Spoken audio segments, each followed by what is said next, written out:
Bienvenidos, amados hermanos, la vid, la iglesia que Dios desea.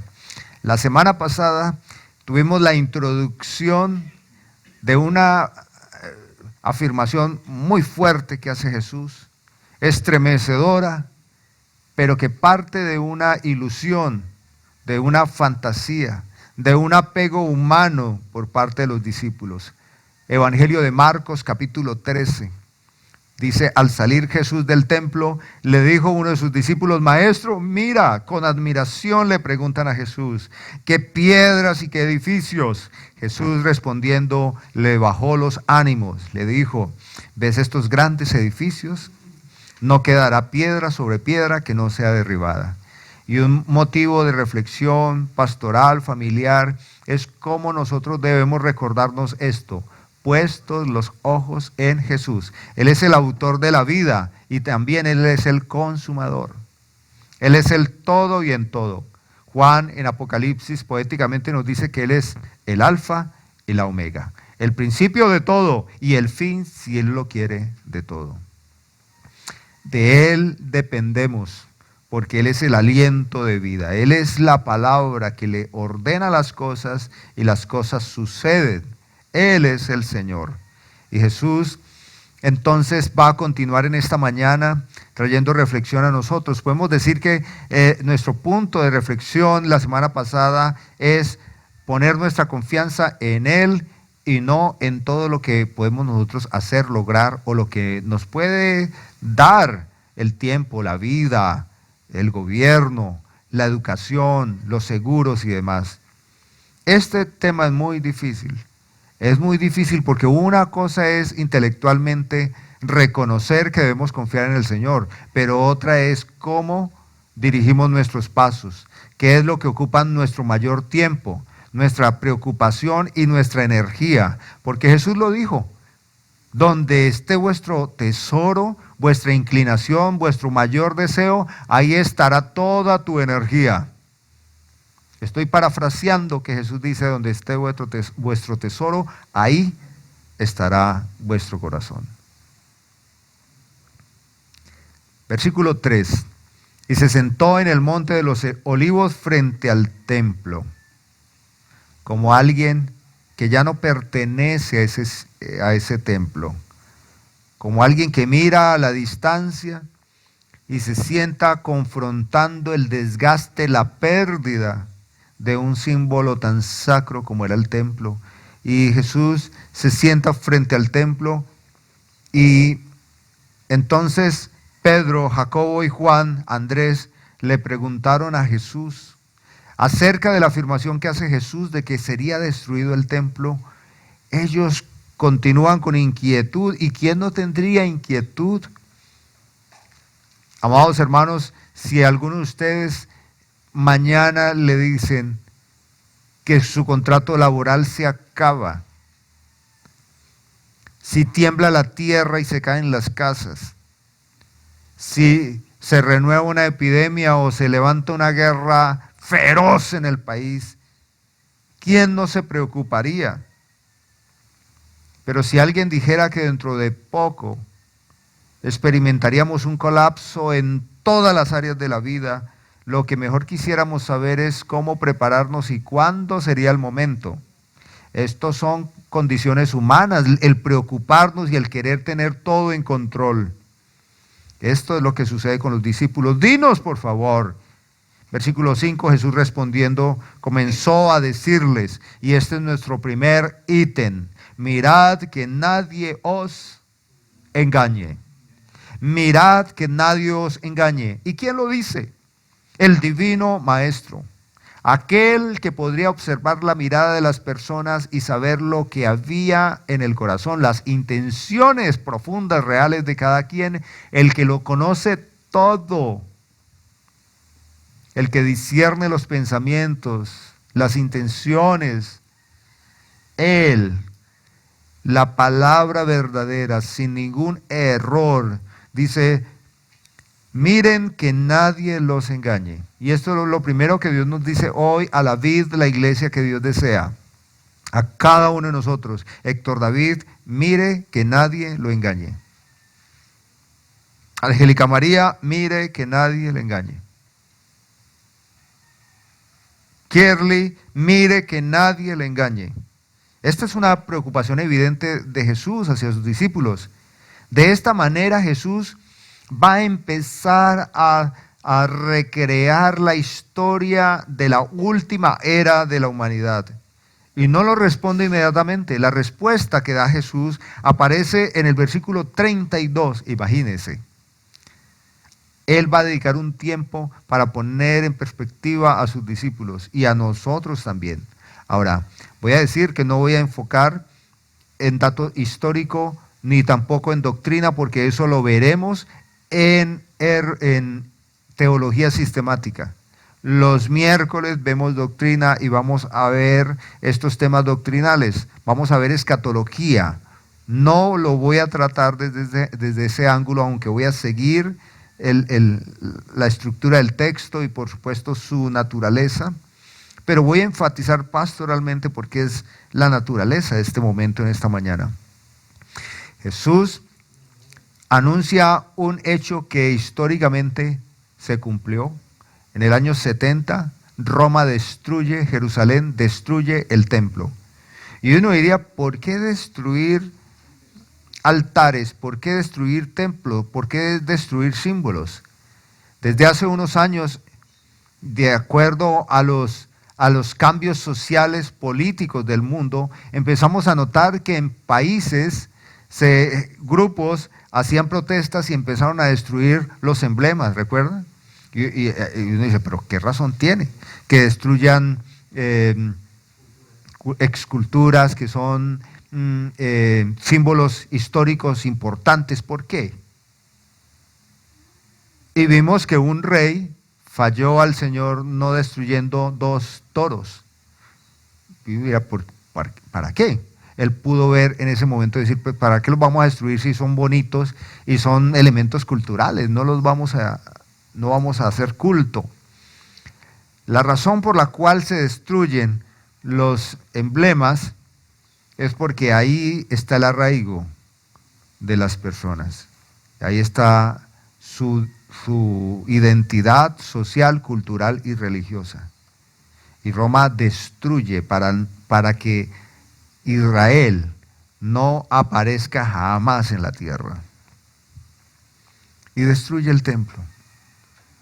Estas afirmaciones que vamos a ver en esta mañana tienen que ver con hechos históricos, también con hechos presentes y hechos futuros. Y en un momento Jesús dice, el que lea, entienda. Como queriendo decir que esto no es algo de comprensión pública, no es de todos. Bueno, esto es muy importante para nuestros niños en esta mañana. Es muy importante para ustedes jovencitos que están acá y para quienes estamos en edad adulta. Las señales antes del fin. ¿Cuál fin? Pues el fin de todas las cosas. Y el fin de todas las cosas se acerca. Y estamos en los últimos momentos. Los últimos momentos. Vivimos el último tiempo. Esto es importante porque cuando afirmamos que estamos en el último tiempo, no estamos diciendo que este es el último día, que estas son las últimas horas, pero estamos afirmando una verdad divina. Dios ha decidido ya no dar otro tiempo, otro pacto. Estamos en el último tiempo, en la historia, en el drama, en el plan de salvación, de redención. Mirad que nadie os engañe. Somos susceptibles, podemos ser engañados, ¿sí o no? Podemos ser tan engañados porque vivimos en un mundo caído, donde los delincuentes, los mentirosos se especializan en engañar.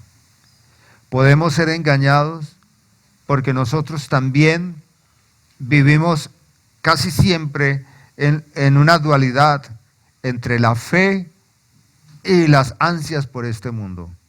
Y si fue engañada Eva en un contexto armónico donde no había ninguna forma de maldad y de pecado, ¿Cómo es que no podemos nosotros ser engañados? ¿Podemos ser engañados? Pues frente a esto Jesús le dice a sus discípulos, miren que nadie los engañe. Y esto es muy importante, cómo nosotros podemos disminuir el margen, la probabilidad de ser engañados. ¿Sabe cómo lo dice David? Él presenta una escena que todo agricultor, campesino de este país la ha vivido. En estos lugares de Colombia donde no hay electricidad y el campesino va con una linterna, alumbrando un pequeño camino o un pasaje de herradura, y él va y dice David, lámpara es a mis pies, tu palabra y lumbrera a mi camino. Puede ser que hay personas que hayan caminado a tientas por la oscuridad y de repente resbalan y se van a un abismo, porque se requiere de luz para continuar en el camino. Esa luz es la palabra de Dios. Así lo afirma David, guiado por el Espíritu Santo. Lámpara es a mis pies tu palabra. ¿Qué estamos haciendo los padres de familia para que nuestros hijos amen la palabra? ¿Qué estamos haciendo? Después de que le coja ventaja el pecado y la maldad a nuestros hijos, ¿cómo podremos nosotros detener las lágrimas de nuestro corazón que rebosan a través de nuestros ojos? ¿Cómo podemos apaciguar el cardio de angustia y de tristeza por los hijos que vivan una vida pagana? ¿Cómo puede ser? El tiempo es hoy. Hoy, cuando tenemos nuestros hijos cerca, hoy debemos guiar el corazón de ellos a la palabra de Dios. Mirad que nadie os engañe. ¿Y cómo es que nos engaña el mundo? A través de todas las presiones externas, a través de todas el caos, las malas noticias, las amenazas. El miedo es una manera que usa el mundo para engañarnos. Y dice Jesús, los van a intentar engañar, cuídense de eso, porque vendrán muchos en mi nombre diciendo, yo soy el Cristo. ¿Qué quiere decir Jesús con Cristo? Yo soy el Salvador. Y se presentan salvadores en todo ámbito de la vida de la persona, de la vida religiosa, pero también de la vida social, política, el que va a reparar el país, el que va a mejorar la vida de la gente. En el ámbito académico, es tan torpe la persona que cree hoy que haciendo una carrera o una especialización va a salvar su vida de problemas económicos o demás. Esto es un error. Está cambiando de manera tan acelerada la vida de la sociedad. Está cambiando de manera tan traumática que lo que era importante y sostenía a las personas ya no lo es. Se ofrecen salvadores en todas las áreas de la vida. Y está la persona que dice, si yo me caso, entonces voy a vivir feliz. Y su salvación no va a ser su cónyuge. Y otras personas dicen, si yo me voy para otro país, voy a vivir mejor. Voy a salvar el futuro de mi familia. Nada es.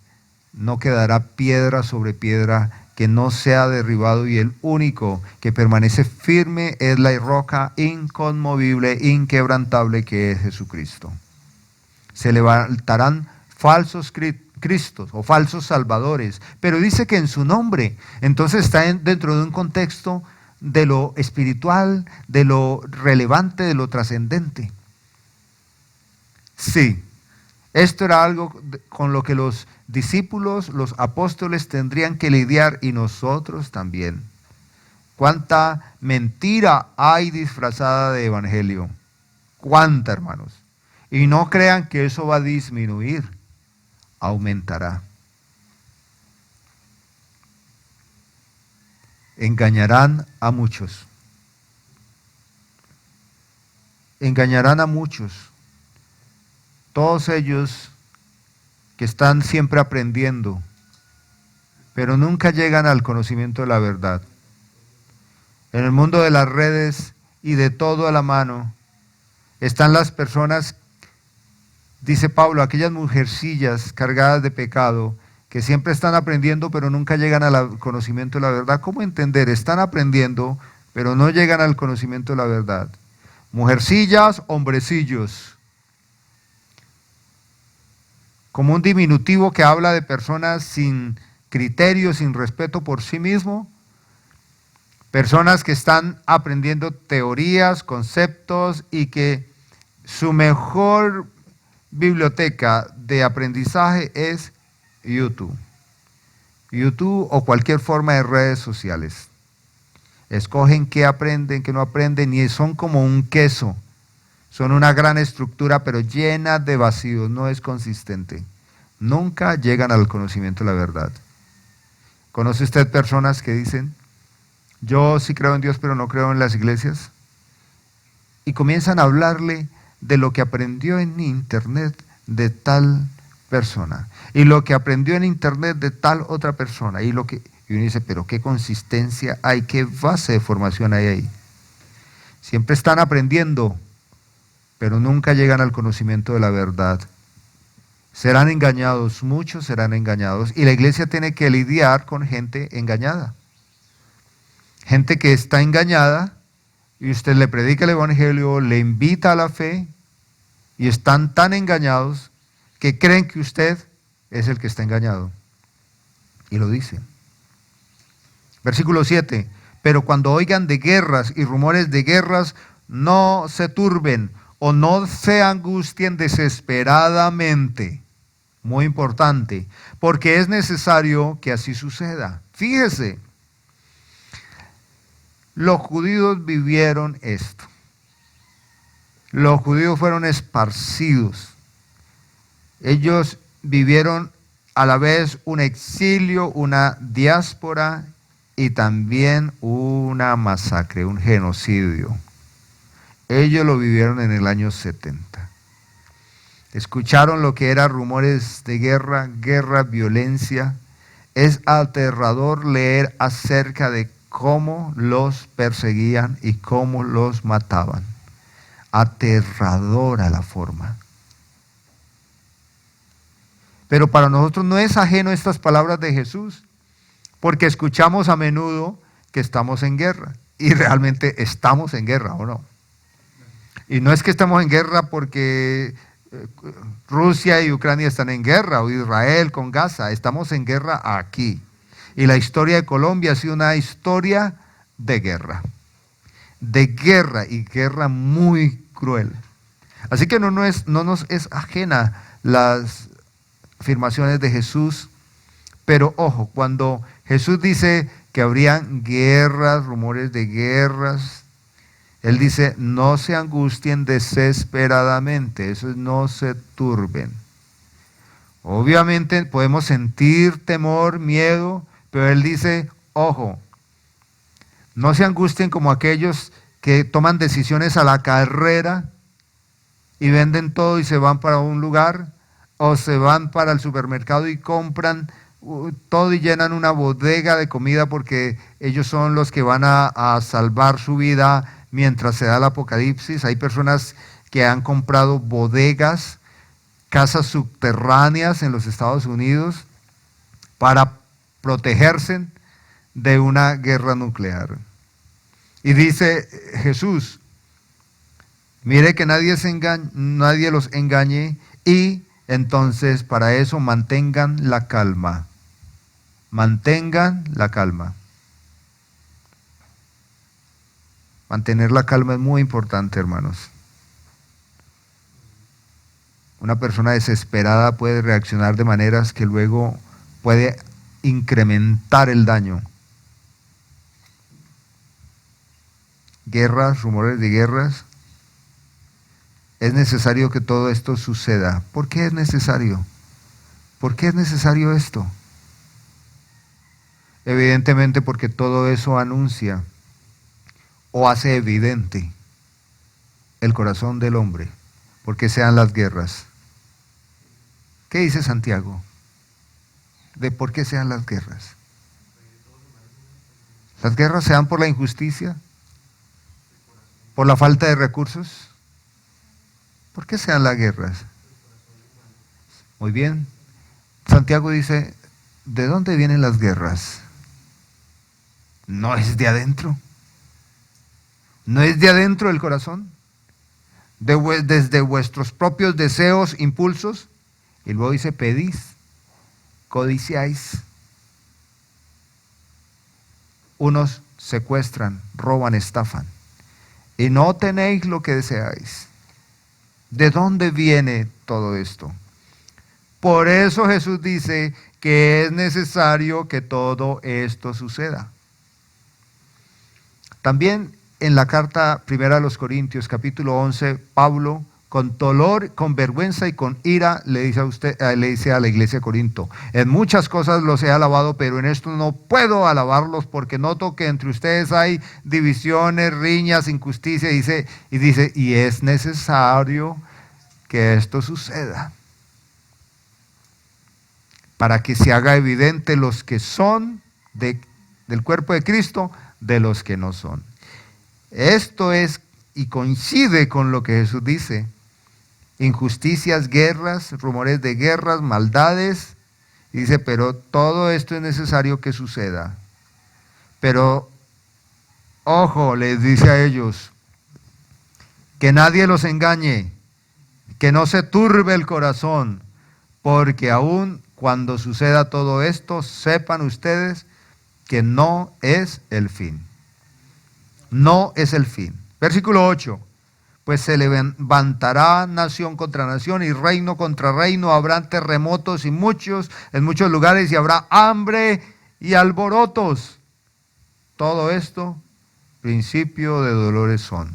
Toma la analogía de una mujer que está encinta 9 meses a punto ya de dar a luz. Una mujer con mucho dolor desde las entrañas, que ya no puede caminar la señora, ya no se puede mover, ya no puede ni dormir porque tiene en su vientre la pesada carga de su bebé, pero los dolores le acompañan, dilata y no dilata, y dicen las mujeres que eso es un dolor insoportable, y nosotros los hombres, gracias a Dios, no hemos experimentado eso. Pero es la analogía que toma Jesús. Fíjese, Jesús sabe que es tan terrible humanamente los dolores de parto que él no encontró una mejor analogía que una mujer embarazada. Debe ser un dolor desesperante, ¿cierto, Norma? Angélica, esos últimos momentos. Debe ser tremendo. Pero cuando, versículo 9, este es el segundo ítem. En el primero dice, miren que nadie los engañe. Y nuestro segundo punto de reflexión es el versículo 9. Cuiden de ustedes mismos. Así lo dice Jesús. Pero cuidad de vosotros mismos. ¿Y por qué cuidar de nosotros mismos? Porque somos muy desequilibrados, porque somos inconsistentes, porque a veces no somos congruentes entre nuestra fe y nuestras acciones, porque nos puede el miedo, la practicidad, la aparente buena mayordomía. Y Jesús dice, pero cuiden de vosotros mismos. En el primero dijo, cuídense de los de afuera, que nadie los engañe. Presiones externas, pero ahora presiones internas. ¿Cuáles son las presiones internas? Lo que sale de nosotros, aun siendo hijos de Dios, temores, miedos, angustias. Cuidad de vosotros mismos. ¿Y por qué? Porque es muy distinto cuando decimos aquí que el país está en guerra, a cuando esa guerra nos toca de manera directa, ¿o no? Es muy difícil ver cómo nuestro país todos los días hace honras fúnebres y entierra héroes de la patria, personas que se dedican a trabajar, a estudiar. Pero ¿qué pasaría si eso lo experimentáramos nosotros mismos? O nuestro cónyuge, o nuestros hijos, si agredieran, atacaran nuestro seno íntimo, nuestro hogar. Y Jesús entonces dice, cuídense de ustedes mismos, porque engañoso es el corazón. Aunque esa afirmación profética habla de un corazón sin Dios, debemos recordar que en Cristo nuestro corazón sigue siendo santificado, porque es engañoso. Y entonces el apóstol Pablo en Efesios capítulo 4, hablando de ese corazón engañoso, dice que debemos ser renovados a la mente del Espíritu Santo y que cada uno debemos hablar la verdad con el prójimo. El que mentía no miente, el que robaba no robe más, que se quite de nosotros toda malicia, gritería, enojo, y dice él que no se oculte el sol bajo vuestro enojo, y sigue hablando incluso de cosas más penosas, porque debemos cuidarnos de nosotros mismos, no solo por el terror que hay afuera, sino que podría ese terror llegar a nuestro propio hogar. Así lo dice Jesús, porque os entregarán a los concilios y en las sinagogas os azotarán y delante de gobernadores y de reyes os llevarán por causa mía. Esto está dentro de un contexto de lo injusto, de lo que dice Pedro. Pedro dice, si sois vituperados por causa de Cristo, el Evangelio, consideraos como bienaventurados.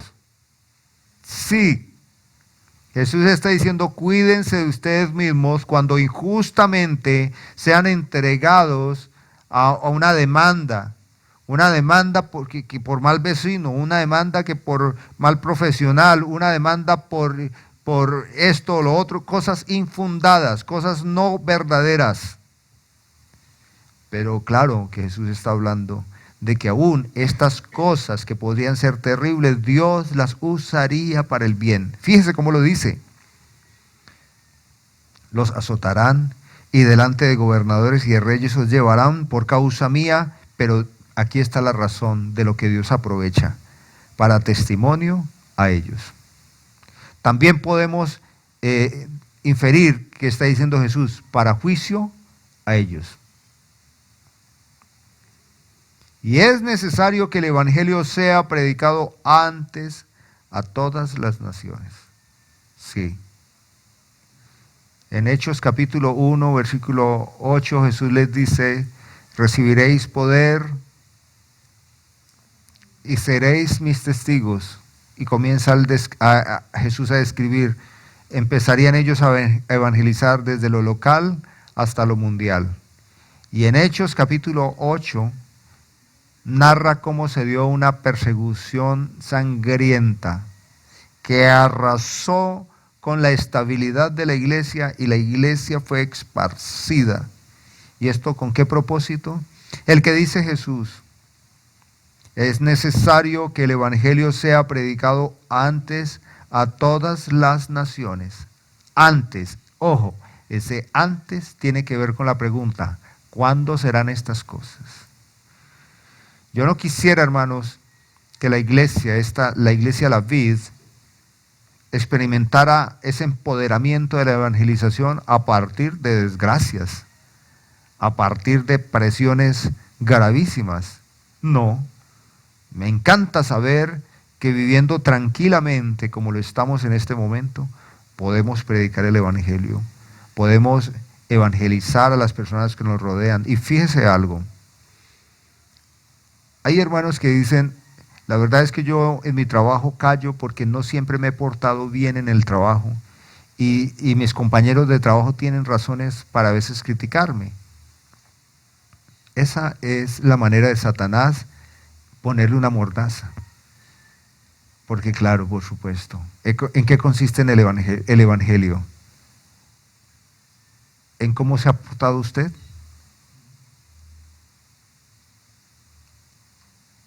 Es en el poder de Jesús, que estando usted y yo muertos en delitos y pecados malos, el Señor nos salvó. El Evangelio también implica que Él nos salvó, Él nos llamó y nos está santificando.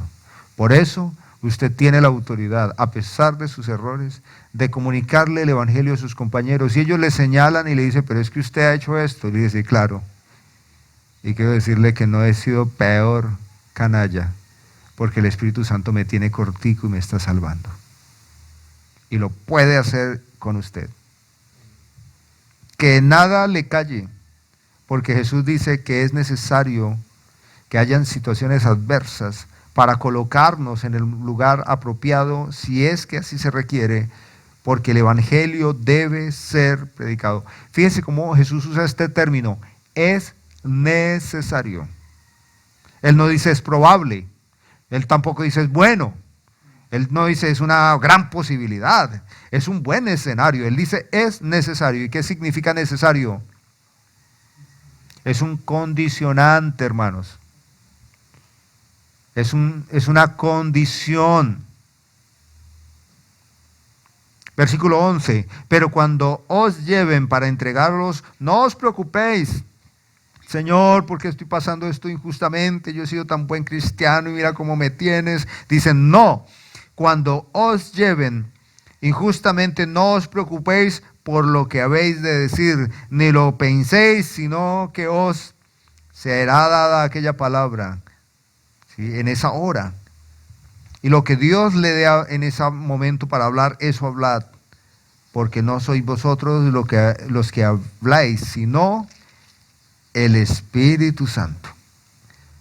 Esto es aterrador, porque lo que está queriendo decir Jesús es que podrían estos creyentes experimentar momentos tan impactantes de injusticia, de agravio, que como que perderían como que su capacidad natural, como que perderían la tranquilidad y perderían incluso a veces como la claridad, porque nos sucede si nos enfrentamos a un momento que nos aterra, como que se nos olvidan las cosas, como que todo pierde sentido, como que nos desubicamos. Y Él dice, probablemente ustedes se van a desubicar, pero no se preocupen.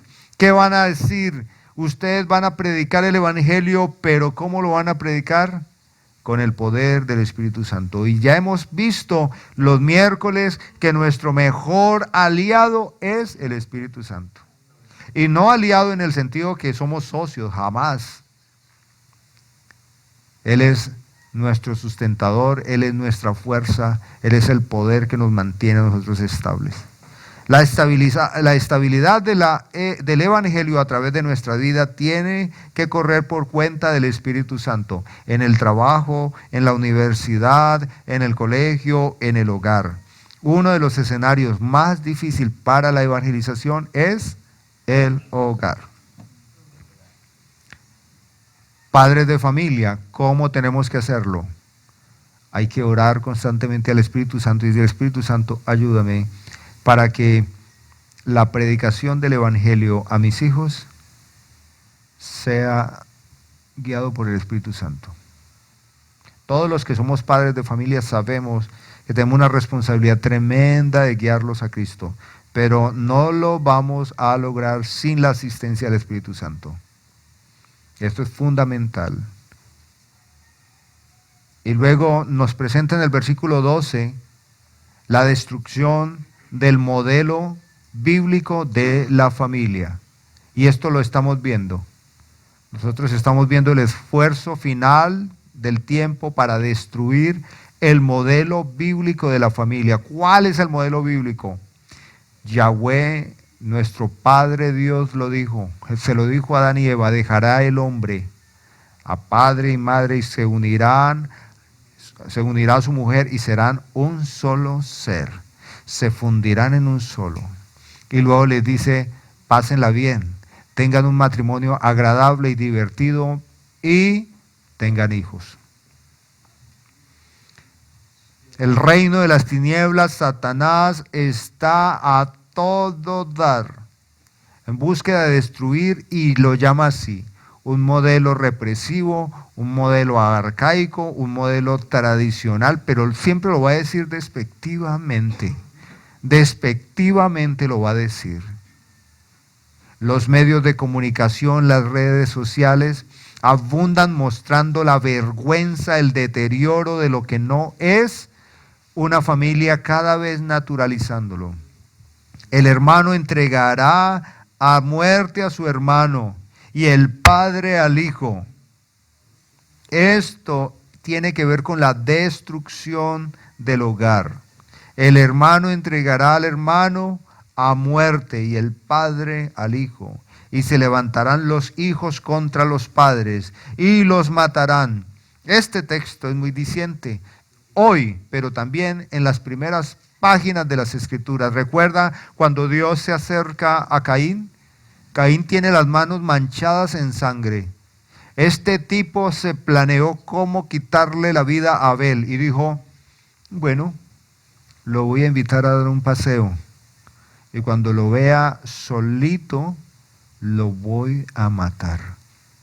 Y así lo hizo. Lo planeó, lo ejecutó, se aseguró de matar a su hermano.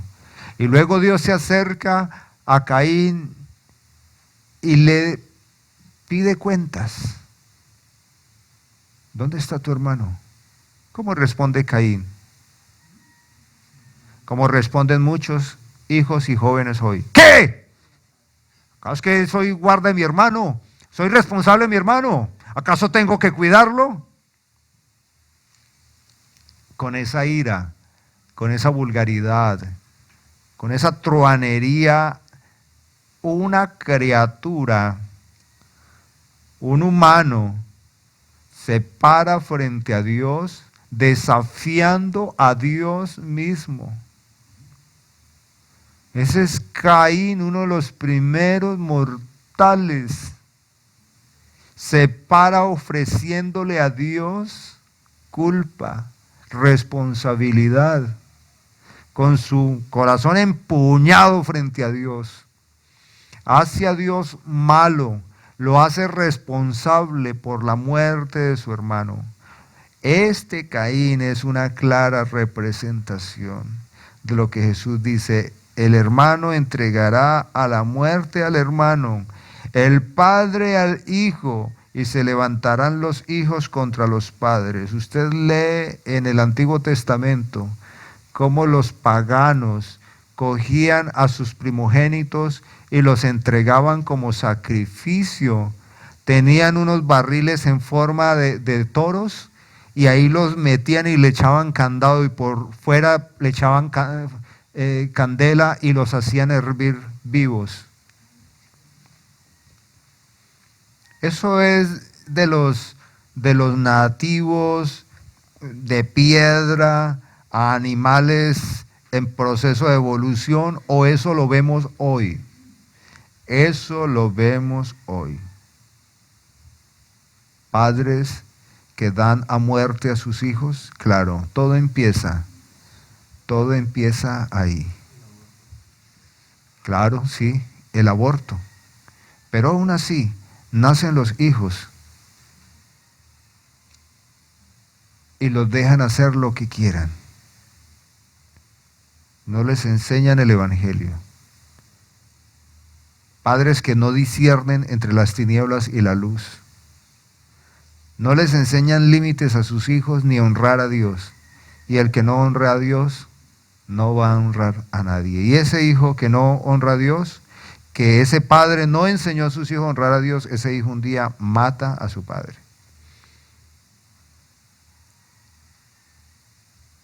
Estamos hablando de muertes físicas, pero estamos hablando de una muerte de la familia.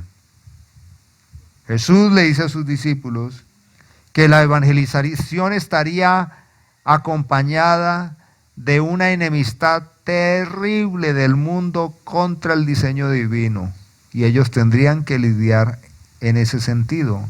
Versículo 13, y seréis odiados por todos por causa de mi nombre. Y llega el momento en que las familias cristianas son odiadas, descalificadas, maltratadas por los sistemas de gobierno. ¿Por qué? Porque para ellos nosotros somos modelos de odio. Somos modelos que discriminan. Así lo presentan. Y ya algunos gobiernos quieren quitarle la patria potestad a los padres y tomarla a ellos. O sea que nosotros tenemos los hijos, los cuidamos, los formamos, pero son del Estado. ¿Y qué va a hacer el Estado? En cabeza de presidentes que dicen, yo no los crié, y no se entiende que un hombre que no gobierne su casa pretenda gobernar un país, que no gobierna su casa pretende gobernar a las familias, no gobierna a sus hijos, no crió a sus hijos y quiere criar a los hijos de los demás. Esta es una burla moral contra Cristo. Y por eso dice la palabra, seréis odiados por todos. Que uno sea odiado por algunos, uno es muy llevadero, pero odiados quiere decir que la iglesia acorralada, acorralada. Imagínense odiados o acorralados social, políticamente, estatalmente, normativamente, por cada país. ¿Y usted a qué país va? Si en todos gobierna, impera la inmoralidad. Pero el que persevere hasta el fin, este será salvo. Hasta ahí los discípulos ya no creo que quisieran escuchar más. El que persevere hasta el fin, este será salvo. No salvo de todas estas calumnias, no salvo de todas estas maldades. Está hablando de la salvación eterna. El que persevere hasta el fin es una persona evidentemente sellado por el Espíritu Santo.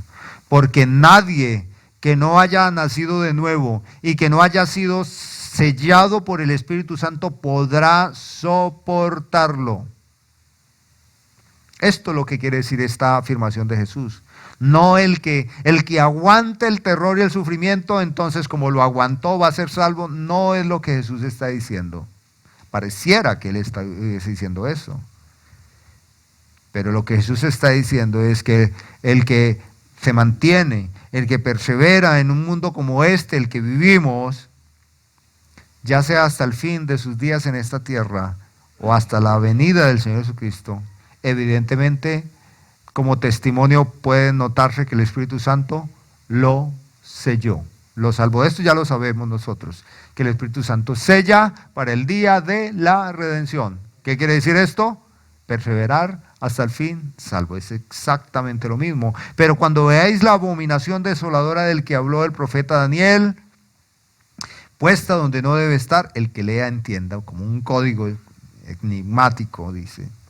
Entonces los que estén en Judea huyan a los montes, el que esté en la azotea no descienda a la casa ni entre para tomar algo de su casa, y el que esté en el campo no vuelva atrás para tomar su capa. ¡Ay de las que estén encinta!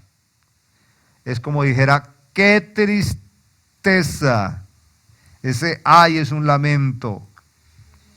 Y de las que críen en aquellos días, oren, pues para que vuestra huida no sea en invierno, porque aquellos días serán de tribulación, cual nunca ha habido desde el principio de la creación que Dios hizo hasta el tiempo, hasta este tiempo, y tampoco lo habrá. Bien. En la perspectiva reformada entendemos que este es un texto entremezclado, pero que en primera instancia Jesús está hablando de ese evento demoledor, de esta destrucción de Jerusalén y de esta destrucción de los judíos en aquella época. Para algunos teólogos, la abominación desoladora es ver a Cristo atado de pies y manos, escupido, lacerado, desnudo, arrastrado como si fuera un bandido en la calle, y todo el mundo gritando, mátenlo. Que la abominación desoladora es ver al justo clavado en una cruz, él que no cometió ningún pecado, ninguna maldad, que nunca ofendió la santidad de Dios, morir como el peor y el más indigno de todos los reprobados. Y preguntámonos en este momento, ¿qué abominación desoladora podría el profeta Daniel expresar? Hay otras teorías. Yo me quedo con esta porque me duele el corazón cuando puedo imaginar a Jesús, el Cordero de Dios, un hombre tan noble como no lo hay en esta tierra. Un hombre tan puro, tan honesto. La expresión más bonita de la creación. No, y ahora digo, creación en el sentido de la encarnación, ¿no? Y esto es lo que vivió la comunidad judía. Una terrible destrucción de sus emblemas culturales, religiosos, pero también ellos como personas. Y Jesús da unos datos ahí y fíjese, Jesús dice, esto es inevitable, esto no lo van a poder huir, esto va a suceder, pero me encanta como él dice en el versículo 18, oren. Orad pues, para que esto terrible que van a vivir sea un poco más llevadero. Porque nuestras oraciones jamás son que las cosas sean llevaderas. No, nuestras oraciones es que no nos suceda algo malo. Que Señor, guárdanos, decimos. Señor, líbranos. ¿Qué más decimos? Protégenos. ¿Qué más? Defiéndenos. Siempre en nosotros es las palabras de Jesús. Padre, si es posible quitar esa copa de mí, hazlo. Pero entonces Él sí lo dice, pero no se haga mi voluntad. Eso no sucede en nuestras oraciones. Nosotros decimos, Señor, líbranos, guárdanos, protégenos, amarra al diablo, impide todo, en Cristo Jesús, amén. Nos falta esa parte que Jesús dice, ay Señor, pero si no, oro. Jesús dice, orad pues, para que vuestra vida sea esta experiencia terrible, más llevadera. Es algo de lo que muchos cristianos no han podido evitar. No solo este es un evento histórico desgarrador, hablando ya de la iglesia en el mundo, hay cristianos que la han pasado muy mal, la están pasando mal y hay cristianos que la van a pasar muy, muy mal. Y sin embargo Jesús dice, con todo y todo, ora para que sea más llevadero. Y se cumple en ti que Dios no pone más prueba de la que no puedas soportar. Ora. ¿Y por qué orar? Porque es una manera de mantenernos en comunión con el Señor y no salir con la necedad de Caín que gritó a Dios diciendo, ¿y por qué? No, orar en el sufrimiento nos mantiene ahí pegaditos del Señor.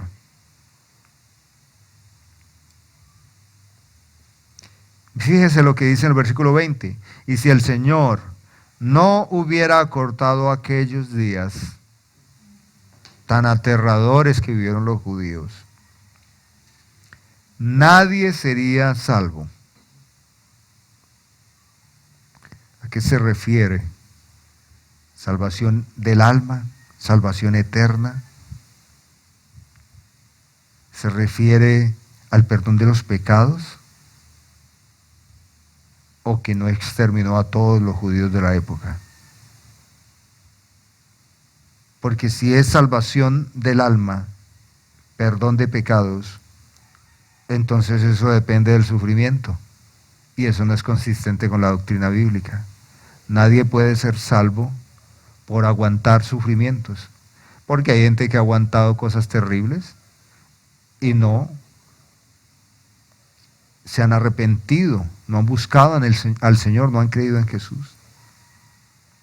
Entonces, Jesús está hablando de dos cosas.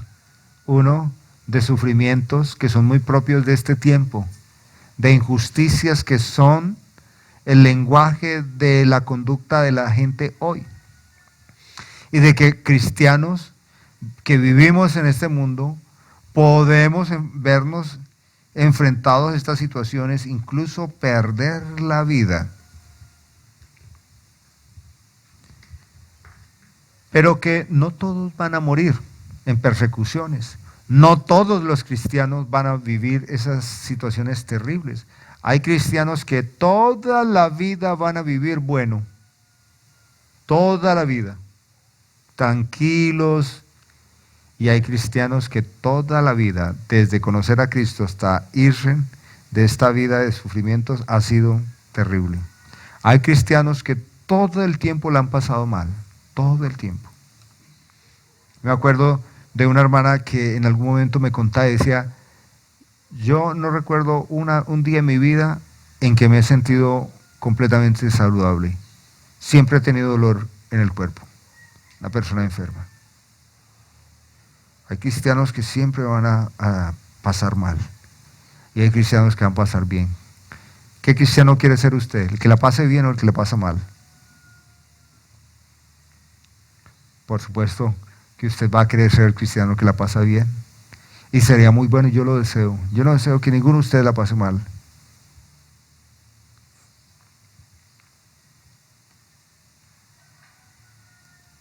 Entonces, si alguno os dice, mirad, aquí está el Cristo, o mirad, allí está, no la creáis, porque se levantarán falsos salvadores, falsos cristos, y falsos profetas. O sea, profetas son los que traen revelaciones. Aquí está el misterio, lo que Dios manda decir. Se levantarán mucho, ¿no? Parecido como sucede hoy con los mercenarios de la fe evangélica en los programas y demás. No le creáis. Fíjese, Jesús dice, no le creáis. No le creáis. No le creáis. ¿Y cómo hacemos para no creer? Obedezcamos a Cristo. No le creáis, porque se levantarán falsos salvadores, falsos cristos, falsos profetas, y harán ¿qué? Señales y prodigios para engañar. Los señales y los prodigios que hacen hoy los falsos maestros no son señales y prodigios como los que hizo Jesús. No. Lo que hizo Jesús fue auténtico, fue verdadero. Cuando Jesús liberó a un endemoniado, en verdad esa casa quedó vacía, limpia y barrida. Esa alma de la persona quedó limpia. Pero los exorcismos que vemos hoy no son liberaciones verdaderas. Estamos hablando de estos engañadores. Las sanaciones, los milagros que hizo Jesús fueron verdaderos. Jesús sanó a personas de diabetes, problemas cardiovasculares, personas que nacieron ciegos, que nacieron discapacitados o que adquirieron infecciones, las lepras. Jesús los sanó verdaderamente. Los milagros que hacen los falsos maestros visiblemente son señales, pero no son verdaderas. Jesús habla de que ellos harían eso, señales y prodigios. Claro que los hacen, pero no son verdaderos. Son los juegos mentales, son todo lo que orquesta Satanás y los demonios para engañar. Así dice Jesús, para engañar. Pero el objetivo siempre de Satanás es engañar a los creyentes, porque tengan claro, este sermón no es para inconversos. Un inconverso no es engañado. Él vive ya en tinieblas. Así que Jesús le está hablando eso a sus discípulos y por extensión a la iglesia. Él como encabeza diciendo, mirad que nadie os engañe. Así que el esfuerzo de Jesús en esta disertación es la iglesia, el pueblo de Dios. Y todas las tramas, la persecución, el daño y las falsas señales y prodigios están encaminados del reino de las tinieblas, es para que usted los vea, los escuche y los crea. Ahí verá. Y como son señales y como son prodigios, quiere decir que son cosas que nuestros sentidos pueden observar y agradar. Pero vosotros tened cuidado, y él lo dice gritando. Aquí hay signos de admiración, no sé en su Biblia, pero Jesús lo dice fuerte, enfatiza eso. Pero ustedes tengan cuidado. Os lo he dicho todo de antemano. Les he dicho esto antes de que suceda. Les he advertido, es lo que está diciendo Jesús. Tengan cuidado. ¿Somos susceptibles? ¿Somos vulnerables al engaño?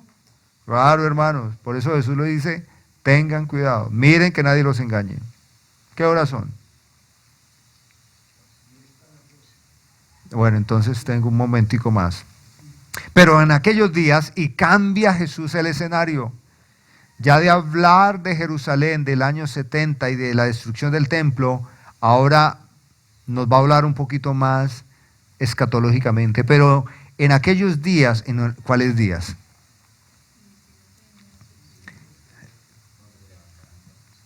Vamos a ver cuáles son aquellos días. Después de aquella tribulación,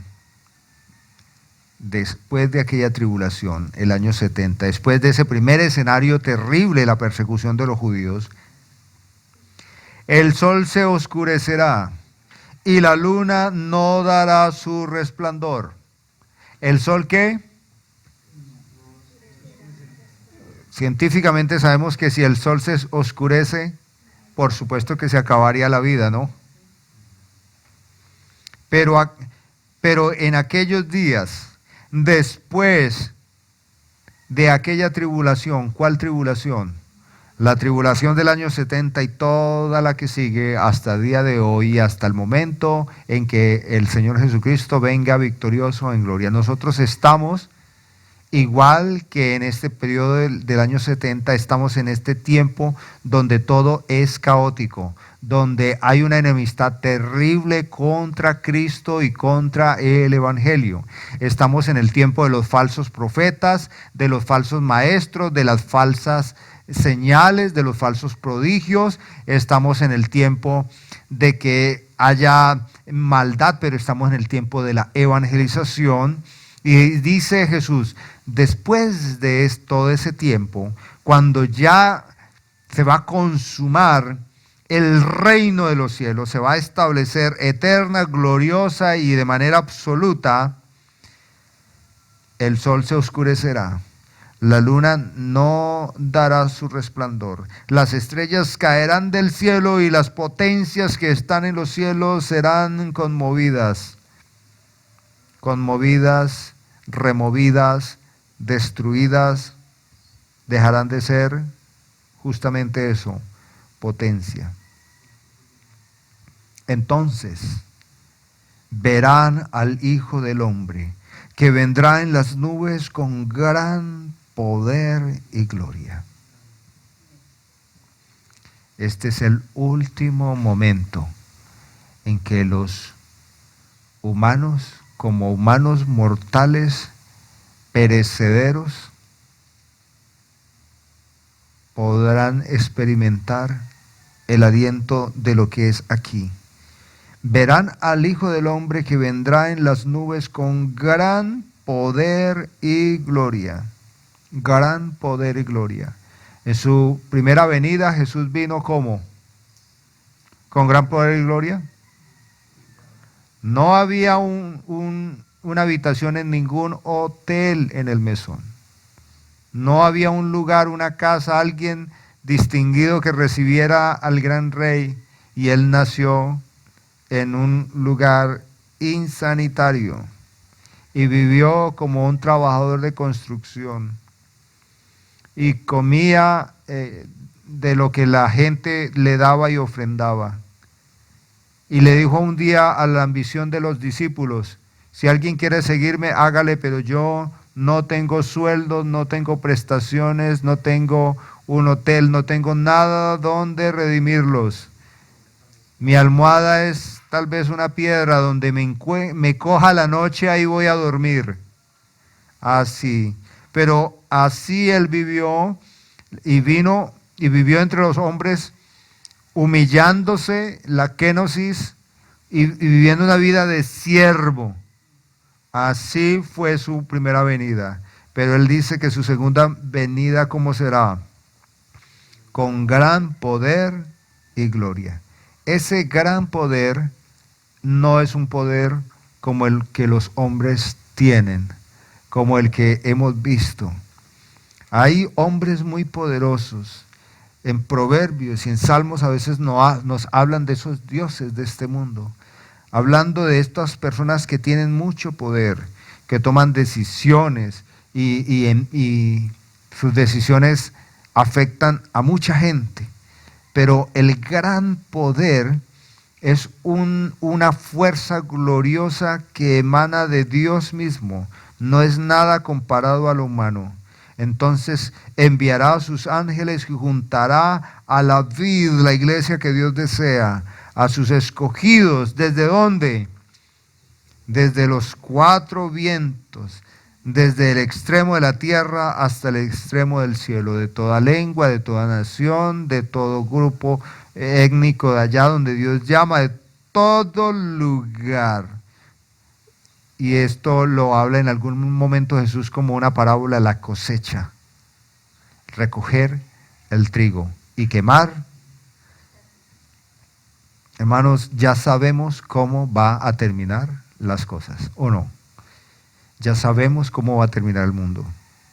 Cuando un gobierno se para a decir que vamos a arreglar el mundo, él ignora que ya sabemos que el mundo no se va a reparar, humanamente no se va a reparar.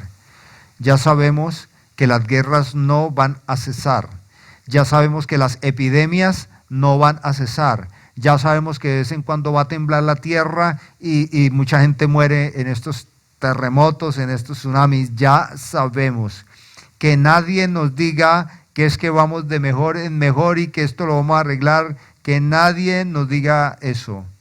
Jesús dijo que vamos a ser redimidos y Pablo lo extiende más. Él dice: en aquel momento, al sonar de trompetas, los muertos en Cristo resucitarán primero, se abrirán los sepulcros, el mar devolverá a sus muertos y, hermanos, ascenderemos. Y luego dice: los que estemos aquí vivos presentes sufriremos o experimentaremos una gloriosa transformación.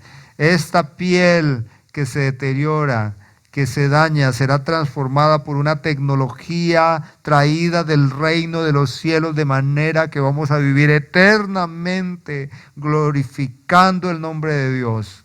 Los ángeles, ellos serán esos instrumentos de Dios para ir y llamarnos y unirnos al Padre. Quiero decir que esto no es un avistamiento ovni o ¿cómo se llama esto? Que aparece una nave extraterrestre no es algo así. No es así, es algo mucho más glorioso. Esto es lo que dice el Señor. Él enviará a sus ángeles y Él nos tomará. Y dice Jesús: de la higuera aprended la parábola. Cuando ya sus ramas están tiernas y brotan las hojas, sabéis que el verano está cerca. Así también vosotros, cuando veáis que suceden estas cosas, conoced que está cerca a las puertas. De cierto os digo, sin lugar a dudas, no duden de esto. Esto que digo es verdad y es absolutamente cierto, que no pasará esta generación sin que todo esto acontezca. El cielo, la tierra pasará, pero lo que les estoy diciendo es verdadero y nunca se va a destruir como fue destruido el templo. Pero de aquel día está la respuesta. ¿Ve todo lo que Jesús explica para responder? De aquel día y de la hora nadie sabe, ni aun los ángeles que están en el cielo, ni el Hijo, sino el Padre. Es hermoso esto. Nadie sabe. Hay interpretaciones que no son bíblicas, hay datos, hay cálculos que hacen acerca de la venida de Cristo y algunos han afirmado que en el 2028 viene el Señor Jesucristo. Pues yo le digo una cosa a esas personas, ojalá que así sea, porque estoy aburrido de tanta maldad en este mundo y también de mis debilidades. Pero quien dice eso es contrario a lo que Jesús afirma. Jesús dice, el cielo y la tierra serán destruidos, pero mis palabras no. Mis palabras no serán destruidas, no van a pasar, no se diluyen, son verdaderas. Y él dice que ni siquiera él en su humanidad tenía el dato. Ese Jesús que podía mirar a la gente y saber lo que estaba en el corazón, él no podía saber en ese momento cuando eres el fin de toda la maldad, el fin de toda la soberbia humana, el fin de todos los poderes humanos. Él dijo, solo mi Padre que está en los cielos. Finalizamos. Mirad, velad y orad. ¿Qué dijo Jesús? Mirad. Bueno, mirad es observar, y ya lo estamos haciendo en esta mañana. Estamos observando las palabras de Cristo, pero mirad también es una reflexión constante, porque la vida cristiana debe ser una reflexión permanente de la palabra de Dios en nuestra manera de vivir y evaluar nuestros sentimientos, nuestra voluntad. Él dice mirad y luego dice velad. Ese velad implica estar atentos, estar alertas. Ese velad implica mantenernos, estar constantes. Mi Grace, tú tienes que velar porque estás en una carrera y en un entorno donde los profesores, la misma universidad va a querer desviarte de esto que es el Evangelio, diciendo que Dios no existe, que el Evangelio es una idea, un paradigma, que es una religión. Ellos mismos van a decir que la iglesia evangélica tiene como dogma una segunda venida de Cristo para influir en la gente miedo, terror y manipular a la gente. Y así van a tratar de cazar el alma noble de los hijos de Dios. Porque si algo dijo Jesús es que ellos procurarían a todo dar engañar. Mirar, velad. Velad es estar atento, despierto. ¿Se acuerdan de la parábola de las vírgenes? Eso es velar. ¿Qué dijo Jesús? Ellas tenían que estar atentas, pero ¿cómo? Preparadas. ¿Cuántas selladas por el Espíritu Santo estaban? ¿Recuerda que habla de las insensatas? ¿Cuántas llenaron su lámpara de aceite? Eso es, velad y orar. ¿Por qué orar? Porque cuando oramos no le estamos diciendo a Dios algo que Él no sabe. Cuando oramos estamos haciendo un ejercicio de depender del Señor y de recordarle a nuestra naturaleza carnal que ella se distrae. Soy de Cristo, vivo en Cristo y Él vendrá por mí. Y luego dice, no sabéis cuándo será el tiempo. Y hay dos maneras de experimentar nuestro fin aquí en la tierra. Uno, el que conocemos, ¿no? Que Dios use algún vehículo para llevarnos. Sea una enfermedad, un accidente de tránsito, o comiéndose un pescado, un bocachico, broncoaspirarse y así. Ese es un vehículo. Y se acaba y las personas aquí le lloramos a usted y usted en la patria celestial. O la otra es que se cumpla esta palabra en estos días y que de repente el Señor venga por nosotros. Yo tengo esta idea, no lo dicen las Escrituras, pero parte de una afirmación bíblica.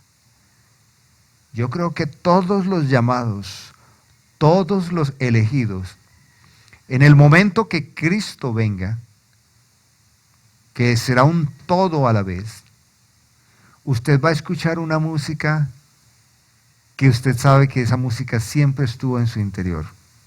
Ese sonido de trompetas. Tirirín, tirirín, tirirín. No sabemos cómo es, pero hay cosas que nos pasan. Ustedes han escuchado el concepto del déjà vu. Como que uno va y visita un lugar y uno se para en una esquina y dice, oiga, como que yo aquí estuve antes. Como que yo estuve acá. Eso yo lo creo con la segunda venida de Cristo. Yo creo, hermanos, porque como nosotros tenemos el Espíritu Santo, yo creo, hermanos, que cuando mi hija Grace, mi esposa, Jacobito y yo y todos ustedes, escuchemos las trompetas, eso va a ser muy familiar. Para nosotros no va a ser un extraño. Y cuando veamos el rostro de Jesús, nosotros sentimos y vemos, Jesús, es que yo siempre te vi, te reconozco. O sea, va a ser un reconocimiento espiritual que usted dijo, esto es un déjà vu, esto fue una realidad siempre en todas mis luchas, en todos mis problemas, en todas mis batallas espirituales. Pero ¿sabe lo que pasa con el impío? Él sí no va a ver a Cristo como un conocido, como un total desconocido, pero con mucho terror. Porque toda lengua confesará que Jesús es el Señor. Pero para eso habrá una humillación categórica. Toda rodilla se doblará. Velad, no sabéis cuándo vendrá el Señor de la casa.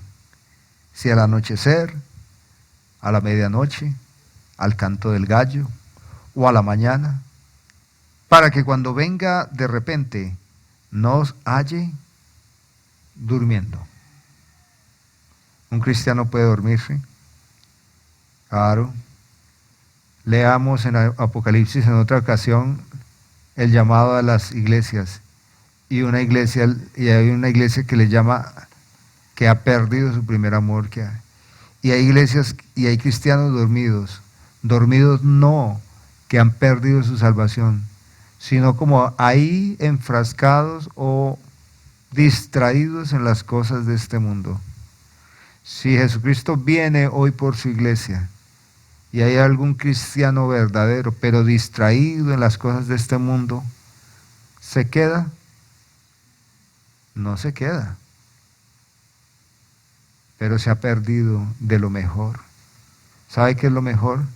Ver vivido esta vida, ver vivido la batalla de la fe con gallardía, ver vivido la batalla de la fe como Pablo. Pablo no le tenía miedo a nada. Y a Pablo Dios lo llevó y lo puso exactamente como es aquí la lectura. Acusado injustamente frente a grandes tribunales. Y él allá predicaba el evangelio y por poco persuade a esos magistrados. Y luego el tipo está en cárcel, en medio de sus desechos, en medio de calumnias, en amenazas. Y él está ahí. Y él dice, pues estoy contento. No ha sido fácil. Todo lo puedo en Cristo que me fortalece. Para mí vivir es Cristo y morir es ganancia.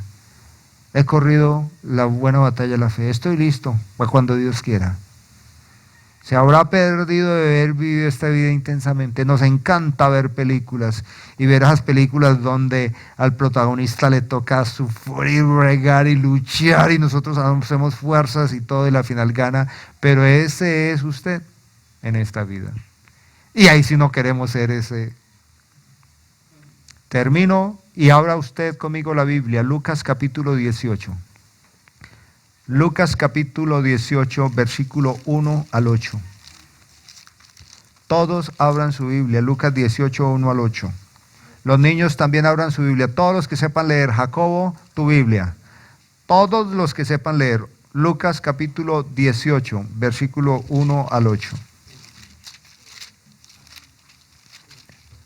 Esta es nuestra reflexión de aplicación. Porque yo digo, ¿y cómo hacemos práctico este tema?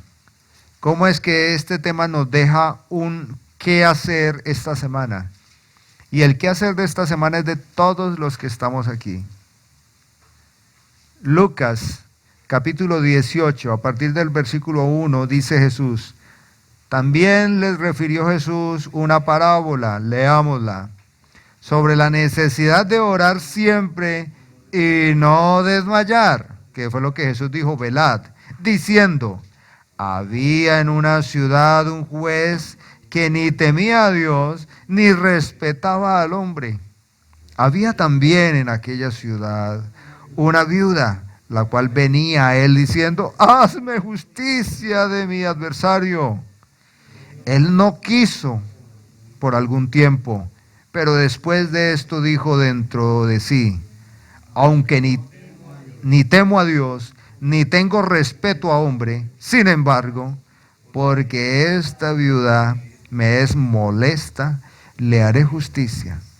No sea que viniendo de continuo me agote la paciencia. Y dijo el Señor: oíd lo que dijo el juez injusto. ¿Y acaso Dios no hará justicia a sus escogidos que claman a Él día y noche? ¿Se tardará en responderles? Os digo que pronto les hará justicia. Pero cuando venga el Hijo del Hombre, ¿hallará fe en la tierra? Esto sí es escalofriante. Cuando venga el Hijo del Hombre, ¿hallará fe en la tierra? Cuando venga el Hijo del Hombre, esto hervirá como Sodoma y Gomorra. ¿Pero hallará fe en la tierra? La pregunta es nosotros. Y él dice que la fe que se va a hallar en la tierra, él lo dice, lo podemos inferir. Velad, orar. Como esta viuda insistente. Cuando el Señor Jesucristo venga por su iglesia, la fe que se halle en el cuerpo de Cristo estará sustentada en una práctica, una oración con llanto, un clamor persistente, porque no será fácil. Tal vez a usted no le toque, hermanos. Tal vez usted va a vivir una vida buena. Pero yo pienso en Jacobo, pienso en Grace, en Emmanuel, en Santiago. Si ellos son de Cristo, ellos van a tener que velar y aprender a orar y depender del Señor. Porque cuando Él venga, ¿hallará fe en la tierra? Somos la vid, la iglesia que Dios desea. Una iglesia centrada en la autoridad de las Escrituras, el desarrollo de buenas y sanas relaciones y cuidado pastoral. Queremos que los cristianos piensen bíblicamente y que aborden los desafíos de la vida bajo el poder del Espíritu Santo. Bienvenidos.